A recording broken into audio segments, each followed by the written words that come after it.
Yay. Okay. So today we're going to be talking about CFLE. Whoop, whoop. This is something like even when I was a freshman, like I heard about it, but I didn't really know what it was. And I really didn't even know what it was fully until last semester when we took the FCS 335 class, which is the Family Life Education Methods class, I think is the full title of what it's called. So here's just some information that I found. Most of the information is from that class and like the notes that I took, and also from the NCFR website itself, because that's where you like apply and stuff. So what is it exactly? So this is where programs like are given for people and families to improve their life by providing information and helping them create skills and like improve their skills regarding anything family like life related. So it involves three things. So the first is prevention.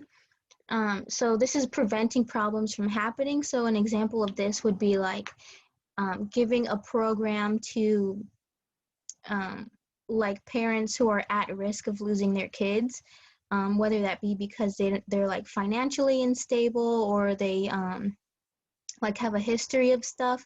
So you create a program and give it to them about parenting, about like managing your finances or anything like that, to prevent them from getting their kids taken away. That's just an example, but like that's what the prevention means. And the second one is education. So the programs involve giving updated education and information and helping the families or the people or whoever's there at that program to build knowledge and skills and maybe even change their attitudes towards topics if they had one attitude about it. And the third one is collaboration. So for this, you will be working with others to create these programs that are given to the community. And also, you're going to be giving this to people and in groups of people as well. So you're going to be working with people in this job in general. So the programs that are to be created and given for this have to fall under these content areas specifically. So there's individuals and families in societal context, internal dynamics of families, human growth and development over the lifespan, human sexuality, interpersonal relationships, family resource management, parent education, family law and public policy, professional ethics and practices, and FLE methodology. So in the FCS 335 class, I have another slide on that. You have to make like a program. And I was with Jenny and Abby, and Abby's not here right now, but we were in a group together and we did it on teaching high schoolers about sex and like sex myths and stuff like that. So ours would fall under human sexuality. So these are the classes you need to take if you're trying to do the like this plan of study to apply for your credentials after you graduate. Another option is taking an exam if you don't take these classes, which I'll talk about in another slide as well. So I'm not going to read all of these, but these are the classes that you can take in order to apply that way. And with this, it's important to remember that all the FCS classes aren't on this list. So it's important that you look at this list and pick the classes that are on this list if you want to do it that way. Because sometimes like maybe you'll forget that you had to take this class instead of a different class or something like that. Like you take an elective that's not on this list. So just keep that in mind. So like I mentioned, there's a FCS 335, which is a class that basically discusses all of this in detail and stuff. So it just explains what CFLE is, each content area, and like I said, there's a semester project where you create your own program. And you create like the topic and audience statement, a facilitator guide, which is a guide that you write as if it's like instructions for the person who's presenting the program. So you write like the talking points, at what time do you play this video, at what time do you do this activity and stuff like that. There's more parts to that program than just this, but this is like all I could remember at this time. And it's not all due at once. It's due like this week you turn in the topic statement, or this week you turn in the facilitator guide. So that makes it easier and not so stressful that you're creating this big program. So yeah, it all comes together at the end. And then there's readings, and I believe there was only one exam, which was like in the middle of the semester, I want to say. So the final is this, like you're presenting your program and how you put it together and stuff like that. So there's no test. And there's various other like small in-class assignments. Okay, so becoming certified. So this is the abbreviated application procedure. Now this one involves taking those courses on the other slide that ISU provides for us. So you need to complete that coursework, and you need a C- or better for all of them in order to apply for this. And you need to complete the courses within 5 years prior to graduations. And you can have 2 substitutions, but you just need to submit the syllabus of the class, and you need to cover the same content. So by this, it means like, let's say you took a class at like Heartland Community College and it wasn't the same, but like it covered the same stuff.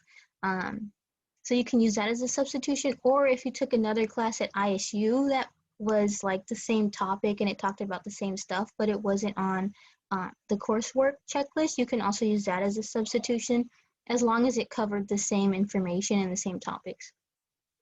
So you would apply after graduation, and you have to apply within 2 years of graduation.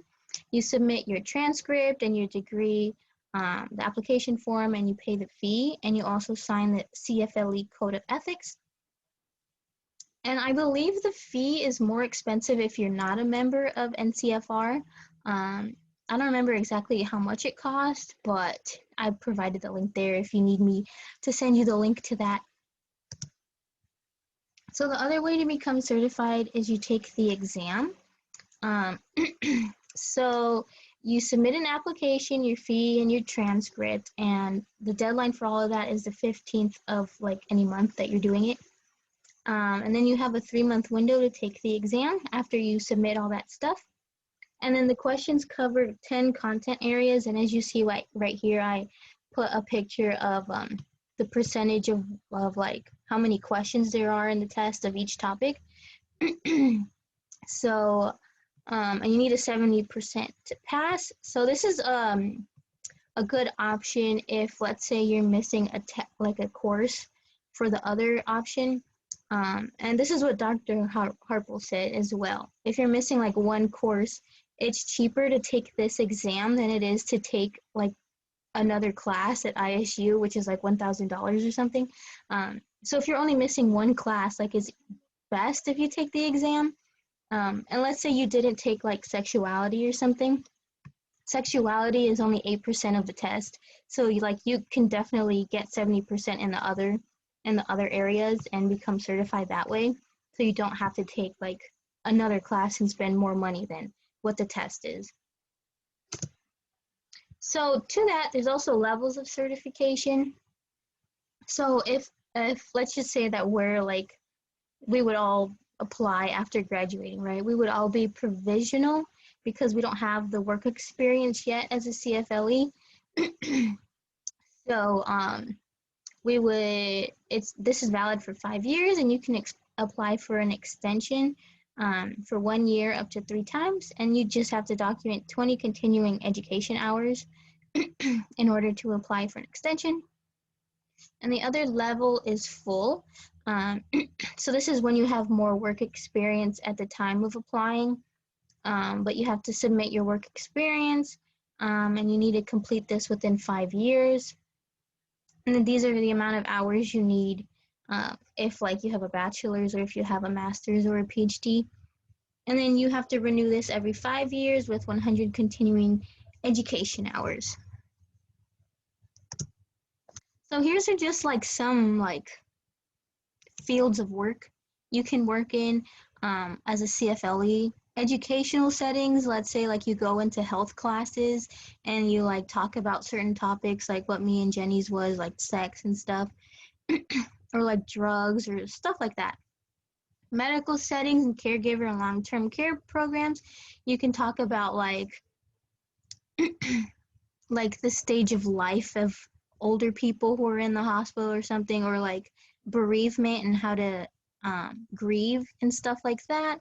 Military bases, you can talk about, do a program on how to parent as a returning parent when they were away in service. How can they become a good parent as they return to their family and stuff like that. Prison, same, you can do that too. There's just a lot of stuff you can do here, and I didn't put all of it from the class notes on here because I didn't. That's just like excess. But you can also be the person who delivers the program and like teaches it to people. You can be you can just be the person who creates it, and that's just what you do, but you don't like present it. You can be like an administration of the company that like provides these programs to people. um, you can just do a lot of things. So I know for me, like it's it's not so much that, like, let's say you go to indeed.com and you don't just type in like family life educator. I think some like do pop up, but there's some where like it's called parent educator, or like stuff like that. So it's just, they're kind of hidden, but you can find them and work in this field in a bunch of different places. So that's all that I had. Are there any questions? Should I go back to any slide at all?